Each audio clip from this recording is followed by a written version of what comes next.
নমস্কার বন্ধুরা, সবাই কেমন আছেন? আশা করি ভালো আছেন। আর আমিও ভালো আছি। অনেক দুবিধার থাকার কারণে ভিডিও নিয়ে আপনাদের সামনে হাজির হতে পারিনি। তো যাই হোক, আজকে আবারও কিন্তু একটা হেলদি এবং টেস্টি খাবার নিয়ে হাজির হলাম।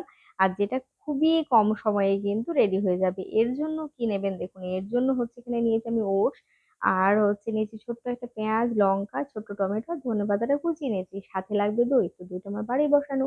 তো মিক্সার গ্রাইন্ডারের মধ্যে আমি এই যে ওটস এটাকে দিয়ে দিলাম, তারপরে একটু একটু ঘুরিয়ে নেব।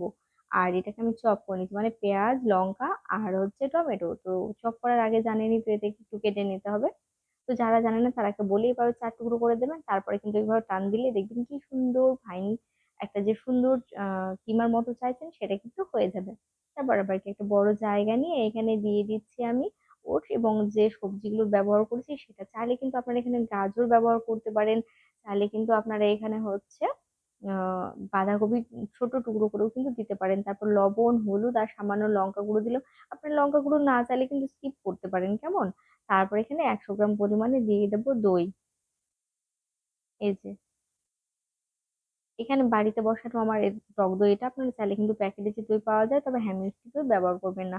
এবার ভালো করে মিশিয়ে নেওয়ার পর অল্প অল্প করে জল দিয়ে এটাকে হচ্ছে একটা মোটা থিক ব্যাটার তৈরি করে নেবো। হ্যাঁ, আজকে বানাবো আমি ওটস চিলা, যেটা ভীষণই টেস্টি আর বানানো কিন্তু খুবই সহজ আর চটজলদি বানানোও হয়। আর খাওয়ার পরে কিন্তু বুঝতেই পারছেন ওটসে কতটা পরিমাণে ফাইবার রয়েছে, অনেকটা পেট ভরেও থাকে। তো হয়ে গেল আমার রেডি। তারপরে তাওয়াটাকে প্রথমে করবেন কি ভালো করে একটু গরম করে নেবেন। তারপর অল্প অল্প তেল দিয়ে ভালো করে তাওয়ায় ছড়িয়ে দেবেন। তো এই দেখুন, ওটসটা রাখার পরে কিন্তু একটু ঘন হয়ে গেছে, সে কারণে সামান্য একটুখানি জল দিয়ে হালকা পাতলা করে নিলাম। দেখে নিশ্চয়ই বুঝতে পারছেন খুব একদম ঢাললে করতে যাবেন না। তারপর অল্প অল্প করে দিয়ে এভাবে ছড়িয়ে দেবেন।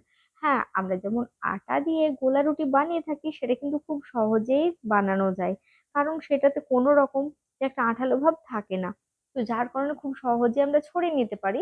তো এই ক্ষেত্রে কিন্তু বলবো একটু সাবধানে করবেন। আমি যেভাবে দিচ্ছি ঠিক সেইভাবেই কিন্তু দেবেন।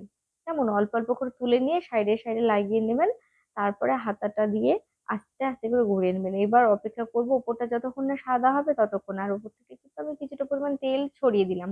তো দেখতে পাচ্ছেন উপরে যে সাদা অংশটা সেটা কিন্তু শুকিয়ে গেছে, মানে জলটা ওপরটা শুকিয়ে গেলে বোঝাই যাবে। আর এভাবে দেখবেন খুব সহজেই কিন্তু ছেড়ে যাবে। তারপর অপর পিঠটা উল্টে দেবো। কেমন খেয়াল রাখবেন যেন আঁচটা বেশি বাড়ানো না থাকে। আর অল্প আঁচে ভাজবার চেষ্টা করবেন, তাহলে ভালোভাবে সুন্দর সেঁকা হবে এবং খেতেও কিন্তু অনেক বেশি ভালো লাগবে। তো দুই পিঠটা আমি খুব ভালো করে সেঁকে নিয়েছি, আর আমার ছেলে ওস্তাদি করতে গিয়ে ব্যাস ওপরটা ভেঙে ফেলেছিল। তো যাই হোক, অন্যদিকে তাকিয়েছিলাম আর ছেলে এসে ওস্তাদি করতে গেছে। তো পরের গুলো কিন্তু আমি একইভাবে ভেজে নেব। খুব সাবধানে কিন্তু এই কাজটা করে নেবেন যখন ছড়াবেন, আর অন্য কোনো কিছু লক্ষ্য করবার অতটা প্রয়োজন নেই। দেখুন একইভাবে আমি করে দিচ্ছি। প্রিয় দর্শক বন্ধুরা, আমি আবারও নতুন করে আপনাদের নিয়ে পথ চলতে শুরু করছি বা করেছি। আপনারা আমাকে ছাড়বেন না, আমার সঙ্গে থাকবেন।